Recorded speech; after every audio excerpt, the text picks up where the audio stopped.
First harvest of the potatoes which we planted in January. My daughter is harvesting them. They planted in small pot this, and then my chickens are cleaning the bed for me. So let's see how many potatoes we get. Come on, go on. Yeah, that's broken because probably that's the mother potato.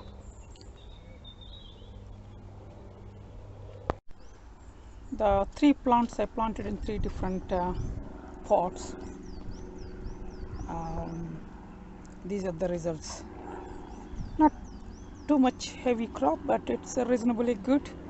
Better than what I expected. I expected 5 or 6 potatoes per plant, but it looks like maybe 10, more than 10 per plant.